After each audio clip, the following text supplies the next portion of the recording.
Hi everyone.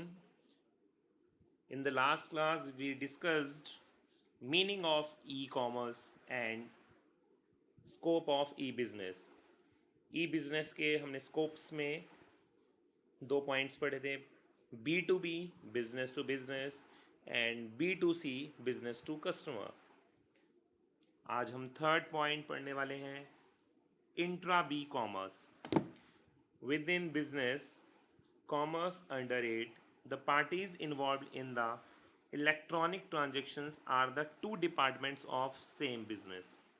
यहाँ पर intra B commerce के अंदर एक ही बिजनेस होगा, सेम कंपनी सेम फर्म होगी, लेकिन जो उसके डिपार्टमेंट्स हैं वो यहाँ पर अलग अलग हो सकते हैं।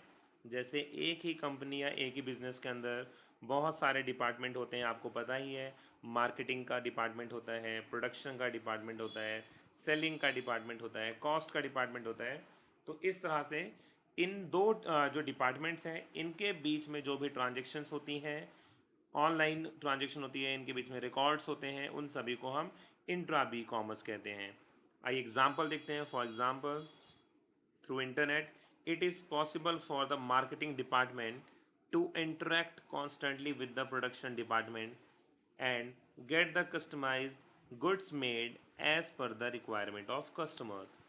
यानी कि यहाँ पे बात हो रही है कि इंटरनेट के थ्रू जो मार्केटिंग डिपार्टमेंट है वो आसानी से प्रोडक्शन डिपार्टमेंट से मिल सकता है और उनसे इंफॉर्मेशन या फिर नॉलेज ले सकता है कि जो प्रोडक्शन आपके पास अवेलेबल है वो किस क्वांटिटी में है, यानी उसकी आपके पास सप्लाई कितनी है, मार्केट में लोगों की डिमांड एक्चुअली कितनी चल रही है, उसके अकॉर्डिंग क्या आप सप्लाई कर पा रहे हैं गुड्स को या नहीं, आप कितने टाइम में बाकी सभी गुड्स को अवेलेबल करा पाएंगे।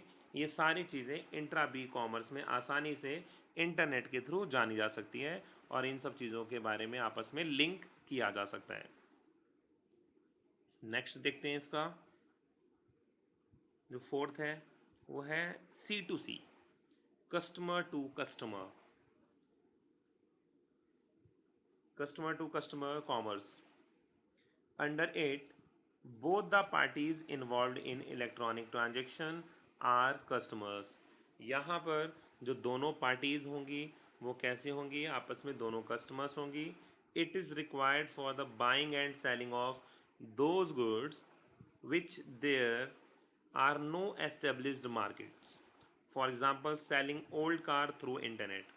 आप सभी OLX के बारे में तो ज़रूर ही जानते होंगे। यहाँ पर जो पुरानी गुड्स होती हैं वो एक पर्सन सेल करता है और उसे दूसरा पर्सन परचेज़ कर लेता है, लेकिन यहाँ पर कोई भी बिजनेस फर्म्स अवेलेबल नहीं होती हैं, कोई प्रोडक्शन यूनिट्स नहीं होती हैं जो भी ओल्ड गुड्स को सेल कर रही होती हैं। जैसे अगर आपने कोई साइकिल परचेज़ किया है 10,000 का, उसे 1-2 साल आप यूज़ करते हैं, उसके बाद आप उसे 4-5,000 में अगर सेल करते हैं किसी को, तो दूसरा कस्टमर कोई उसे परचेज़ कर लेता है। तो जो ऐसा ऑनलाइन बिजनेस होता है या प्लेटफॉर्म होता है इसे सी टू सी कॉमर्स कहा जाता है, कस्टमर्स टू कस्टमर कॉमर्स बोला जाता है। और इस तरह से ऑनलाइन बहुत सारे इसमें ऐप भी होती हैं जो इस तरह की डीलिंग करती हैं कस्टमर से कस्टमर के साथ। और हमारा फिफ्थ पॉइंट है C to B commerce, customer to business commerce। C2B commerce provides the consumers with the freedom of shopping at will। इसके अंदर जो कस्टमर्स होते हैं वो अपने अकॉर्डिंग, अपने हिसाब से जो भी शॉपिंग करना चाहते हैं उसके लिए उनको फ्रीडम होती है। Customer can make use of call centres to make toll free calls to make queries and launch complaints.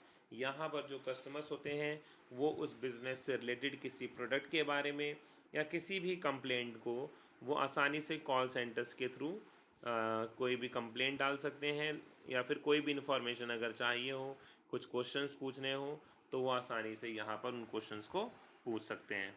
तो ये है हमारा C2B commerce, customer to business commerce.